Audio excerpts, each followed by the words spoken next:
Patente do DualShock 5 parece realmente com o DualShock 4, mas internamente é completamente diferente. Aliás, essa é uma patente do PlayStation 5, não aquela besteira do cartucho. Vem comigo que eu vou te explicar.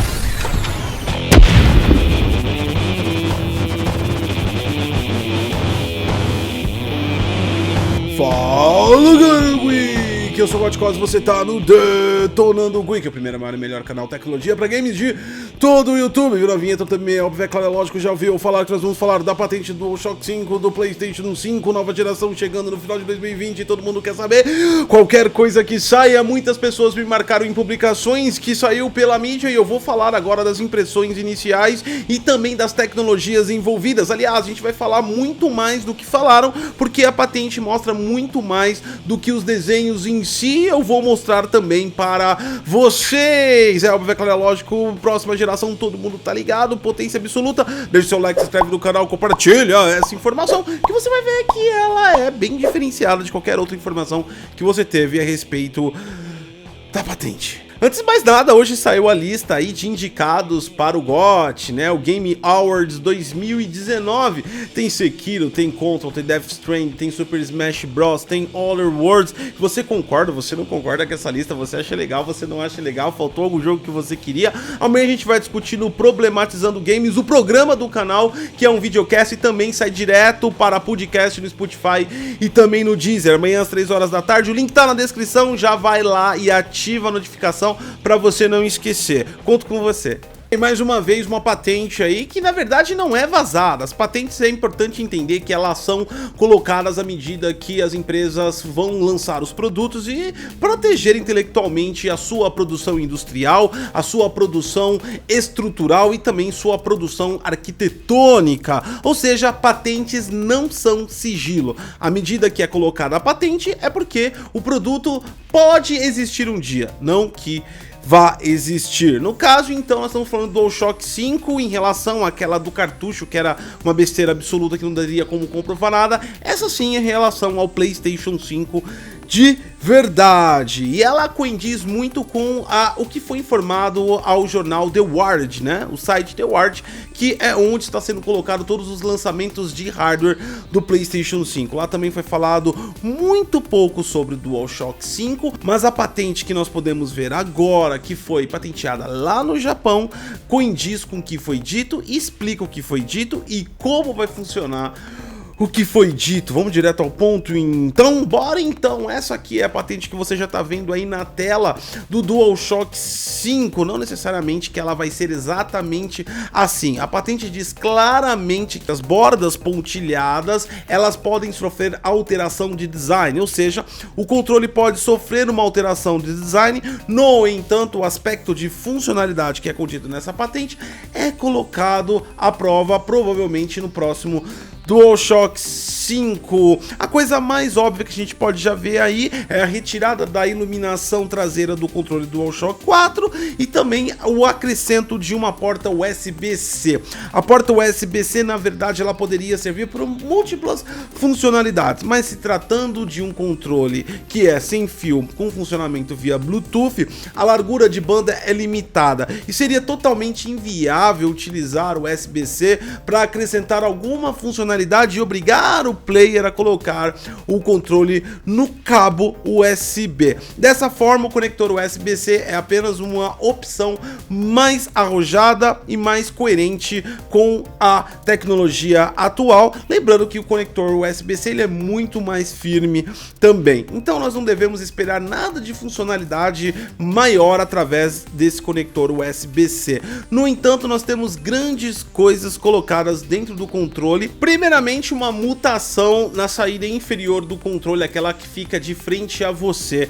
Antes, no DualShock 4, existe uma saída XT e também uma P2 para headset. Agora foi retirada a XT e se você não sabe para que serve a XT, ela é o extensor ou o conector a mais para você conectar a uma base e recarregar a bateria frontalmente, aliás, pela parte inferior do controle. Como não se usa muito e não foi uma coisa muito útil dentro do controle, aliás, o que foi retirado do DualShock 4 aparentemente foi certeiro. A iluminação do controle do DualShock 4 não faz tanto sentido, apesar dela interferir na jogabilidade, mudar de cor, é uma coisa que fica na frente, ou seja, não tem muita utilização para o próprio player. Outra coisa também é esse X-Stick que só serve para base de recarga, a qual também não faz muito sentido. No lugar do X-Stick foi colocado mais uma saída P2, essa também acaba sendo por um mistério, afinal de contas hoje em dia saídas P2 são utilizadas principalmente para headset e também adaptadores extensores de infravermelho. Extensor de infravermelho num controle do DualShock seria totalmente inútil. Um extensor de infravermelho é para que sinais infravermelhos sejam alcançados por mais dispositivos, algo que, por exemplo, que tem no próprio console do Xbox One, onde você pode controlar vários dispositivos e aumentar o alcance do controle remoto através do extensor infravermelho. Isso no controle seria extremamente idiota. O mais possível que pode ser essas duas saídas P2 seja que a Sony projetou algo para que você jogue com uma pessoa do lado. Hoje em dia é muito comum aí as pessoas jogar, eu principalmente, como por exemplo com a minha esposa Sati, eu jogo às vezes e ela vai assistindo, ou ela joga e eu vou assistindo, talvez um compartilhamento de áudio. No entanto, a gente não pode afirmar muita coisa, a gente só pode afirmar que agora tem duas saídas P2, uma é certeza para o headset e a outra a gente não sabe o que é, pode ser uma extensão para outro headset. Isso não é de longe a principal feature do DualShock 5 e o que mais ele tem a acrescentar para a jogabilidade. A Sony aparentemente tem focado na usabilidade imersiva do controle. Um dos principais pontos que a gente pode dizer que foi falado no Wired e foi comprovado através dessa patente, mesmo que não especificado, porque aí já conta com a arquitetura e o segredo industrial, é a parte interna do controle, próximo também aos gatilhos. Os gatilhos eles possuem pressão ajustável digitalmente. O que é uma pressão ajustável digitalmente? Um jogo, por exemplo, que tem aí um arco e flecha, ele vai fazer uma pressão diferenciada no seu gatilho. Quando você tiver um jogo com um de tiro, ele também vai fazer uma pressão diferenciada. E essa pressão não é ajustada mecanicamente ou manualmente pelo player, e sim ajustada de forma digital através do jogo. É importante falar, antes já comece as comparações com o controle Elite,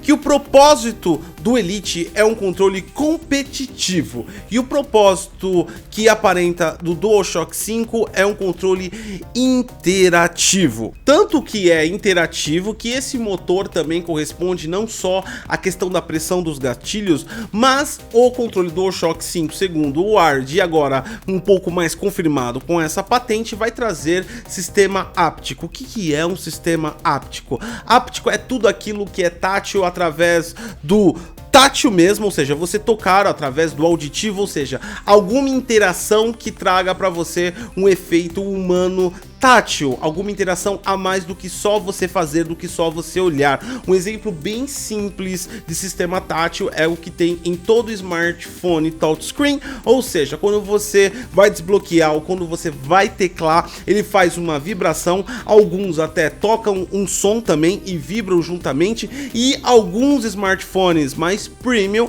ainda tem vibração diferenciada a cada tecla que você digita. Isso é um sistema áptico, ou seja, um sistema que interfere com a sensação humana tátil, seja por ouvido, seja também pelo toque. E o PlayStation 5 com o DualShock 5 parece que vai trazer isso não só na resposta de vibração muito mais expressiva, algo que deve ser até talvez comparado com o que temos hoje no Nintendo Switch, onde a vibração dele é tão significativa que ele conseguiu até trazer o Nintendo Labo, ou seja, através das vibrações dos Joy-Cons do Nintendo Switch é possível movimentar coisas de tão preciso que digitalmente é possível que o desenvolvedor interfira. Isso dá uma interação muito mais realista e também uma impressão de superfície. Quando você toca numa superfície, você imagine, por exemplo, você tendo uma resposta áptica ao você coletar um item de um NPC